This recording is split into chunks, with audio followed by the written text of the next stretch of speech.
My name is Scott Palmer. My interest started early on because my parents collected art and I was just always around it, whether it was in our house or at a museum or anywhere like that. I like to do things that are challenging, stuff that I haven't done before the most. There was a guy named Chuck Cusimano who brought me here to just touch up things around campus. The sports hall was an interesting project to me just because I think a little bit outside the box by having the swimmers on the ceiling. Everything I wanted to do here happened, where I give everything my best and I'm not rushing. Even though I'm fast, I don't want to rush and do something to where it's not as good as it could be. For the Champions Hall, it was during a transition from facilities to fine arts. There's almost 100 people in this hallway. People don't realize that, but there's almost 100 students featured in this hall. Like I said, the main challenge of this hall, other than having to incorporate transitions from one sport to another sport, was the fact that I did half of it on a little scooter because my heel was broken. And so that was quite a challenge, and I believe the whole thing took roughly 1 month to complete. All right, so the first thing you encounter when you walk in is the track and field. And we transition into tennis, which was very difficult to get photos of, so I was very limited there. Football, I had several very nice ones on this wall. Wrestling, over here, we have 2 state champions on the wrestling wall, both from the same family, the Greer family. First one to win state is right here, and then at the other end, that is him, and this is actually the moment he won the state. This was the last throw right here pictured. Basketball transitions right after baseball, and that was difficult for me to picture. You know, first off, you have these blank walls, and I just have all these random pictures all around, try to figure out how they can be incorporated and blend together, like legs overlapping, that kind of thing, to where it's visually interesting to look at. And then as we walk further down, we have girls basketball, so boys and girls right on either side of this doorway going to the basketball court. Girls softball over here. That was fun to do because I had a ton of pictures to pick from there. Volleyball, those girls had won state championship that year, and so that was from their game, that picture. Then we have soccer down here. As far as I know, they did not win a state championship, or the boys at this time when I was doing this. We have cheerleaders running all the way down the wall, the rest of the wall. I chose to break it up between softball and cheerleading with this flag picture. I thought that was a really cool way to blend / break it into 2 parts with this flag, the landmark flag. So it goes all the way down to from daytime to nighttime, back into daytime, which was a little bit of a challenge, just blending those together. A couple of these people I've seen again. This girl works here now. That's kind of neat to see people who have gone here and then they end up working here as teachers or even assistant teachers. Anything that they're doing, that's pretty neat to me. We have a state champion girl golfer down at this end, and so that completes this hallway. Several people tell me that they've been inspired. One I know is here because of the bridge and the stairwell over at the Riverwalk.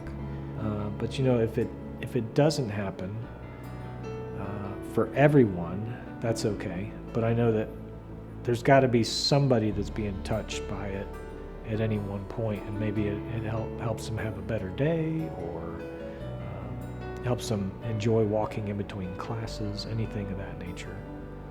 Well, the middle school hallway was very interesting, mostly because it happened that I was started on the project right before COVID shut the school down. So that was a good thing for me because I didn't have to worry about students. I was trying to schedule who had class when, so I could do this part then, that part. So I didn't have to break it up into parts. So I was able to come in every day, not worry about cleaning up, which is very helpful, saves a lot of time. And so I was able to get in there and do pretty much everything I wanted aside from the live butterflies. So the theme for the middle school hall was dichotomy, light, dark, new, old, really changed the feel. If you had seen it before, it was completely cinder block. I transferred most of it into brick, just because I personally prefer brick over cinder block. Looks a little prison-y to me, so I wanted to change the whole feel of the hallway and really lighten it. It was very dark before, and so I put the ceiling to be metallic and reflective so that when the light comes through here or from above, reflects off the reflective floor, back up, just bounces all the way down, and it really lightened the place up. So the retro modern, we've got new metal signs, however, they look new and they look old at the same time because there's a little bit of rust on them. So I wanted to have everything have a little bit of a patina, except for the ceiling. And also the indoor-outdoor feel was really important. And I wanted to have butterflies on the first day of school, live butterflies flying in this whole hallway, so that for the rest of the year when you came through here and you saw the fake butterflies that are up, your mind would go immediately to that first magical day of school. Being at Landmark has affected me very positively. It amazes me every day what an environment can do, not just visually, but the people around you. Because if you're here in the summertime and there aren't the teachers around, there aren't the students around, it's a totally different feel. So it's not only the visual that is causing things to happen here, it's the teachers. It's really the family, you could say, aspect of it that I really appreciate. All right, so this is the elementary science room, and this was done just before the Champions Hall, if I remember correctly, and after the library. The teacher at the time, she said, right before summer, she said, all I need to have in the room is underwater and outer space. She said, other than that, it's all up to you.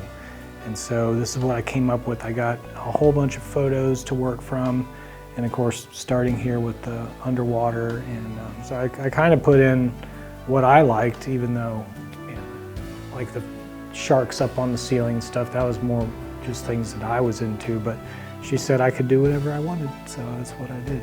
And so over here, it gets tricky. Anytime you have a corner in a room with a mural, it's really tricky because you don't want it to look like a corner. So I put a fish directly in the middle here, so if you're standing back, it looks like more of a flat fish than an angled fish. This brain fish right here I thought was just really cool, so I wanted to do that. And then of course the planets, had to have the planets, so I wanted to have 2D and 3D. So that's the elementary science room. So what art means to me, I know a lot of people would say art is everything. I completely disagree, because if art was everything, there wouldn't be a reason to point it out. If everything's red, then so what? If I'm red and you're red, who cares? But art, it has to come from within, really. If you're just being a printer, if you're just, what you're doing is essentially printing something, and it doesn't have any heart and soul in it, I think that fails as art. The creative process that I undergo on every project, it can be difficult in a situation like this where my mind goes and I have something in my head and I know exactly how to get from A to Z. I know how to do everything that's planned, and then someone says, well, we can't do that anymore. We have to do something else. And it always leaves in the back of my mind, well, maybe I could do that somewhere else. So I didn't waste time thinking about it and thinking how to go about doing it and looking forward to doing it. Because a lot of these projects, wow,